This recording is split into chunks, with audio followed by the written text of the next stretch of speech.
भारतवर्ष के अंदर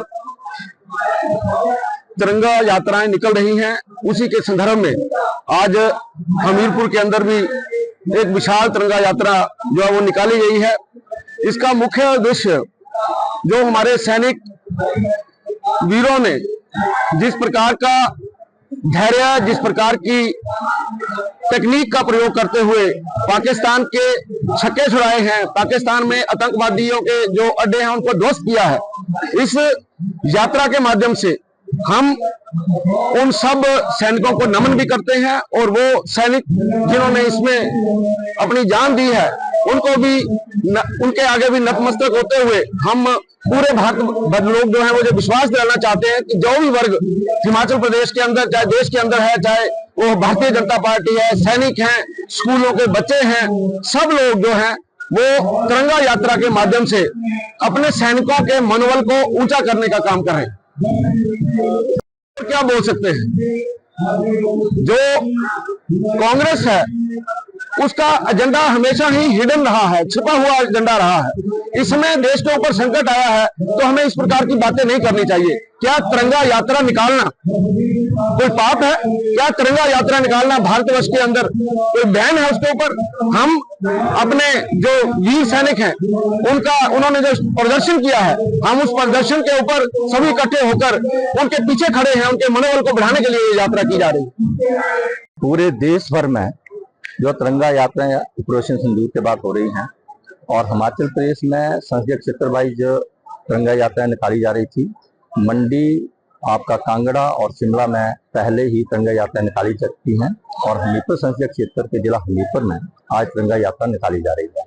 आप सभी जानते हैं कि पहलगाम में जो घटना हुई थी उसके बाद पूरे देश के नागरिकों में आक्रोश था, सभी का खून खौल रहा था कि किस तरह जो है पाकिस्तान को सबक सिखाना चाहिए। बार बार जिस तरह से आतंकवादी घटनाओं को जो अंजाम पाकिस्तान देता है, वो कौन सा दिन आएगा जिस दिन जो है वो पाकिस्तान को जो है वो सजा मिलनी चाहिए। आपने देखा होगा कि 6 तारीख की रात को और 7 मई की सुबह को जिस तरह से ऑपरेशन सिंदूर भारत सरकार ने जो है वो लॉन्च किया, 25 मिनट के अंतकाल में जो है वो 9 जो पाकिस्तान के आतंकवादियों के ठिकाने थे उनको ध्वस्त किया।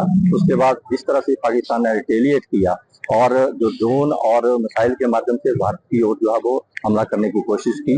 मुझे ये बताते हुए खुशी हो रही है कि एक रसिया था जिसका 80% जो स्ट्राइक रेट था उनको रोकने का, और उसके बाद इसराइल 98% था, लेकिन 100% जो है वो भारत कर रहा है। पूरा विश्व इसको देखकर बड़ा आश्चर्य व्यक्त कर रहा है और पाकिस्तान ने भी देख लिया है कि इस तरह का जो है वो काम अगर हम करेंगे तो हिंदुस्तान हमारे को भविष्य में छोड़ने वाला नहीं। और उसी अंतराल में पाकिस्तान के साथ अभी तक ऑपरेशन सिंदूर हमारा जारी है। अगर पाकिस्तान अपनी हरकतों से बाज नहीं आता है तो हो सकता है कि पाकिस्तान को ऐसा मुंह तोड़ जवाब भारत की ओर से मिलेगा और इंडियन आर्मी देगी कि वो आने वाले समय में जो वो याद रखेगा, जो भारत की ओर उंगली उठा के और आंख खोल के देख नहीं सकेगा। और मैं तो बधाई देना चाहता हूं अपनी भारतीय सेना को, जिस तरह से उन्होंने 25 मिनट में जो जलवा पूरे विश्व में देखा उसके लिए मैं सच उनको नमन करता हूँ। मेरी जानकारी है कि विश्व के बड़े बड़े देशों का समर्थन भारत के साथ था और हमारे जो विदेश मंत्री हैं डॉक्टर जयशंकर जी बहुत काबिल इंसान हैं और उन्होंने इससे पहले ही बहुत अच्छी बातें जो विश्व के बड़े बड़े देश थे उनसे हुई हैं मेरी जानकारी के अनुसार।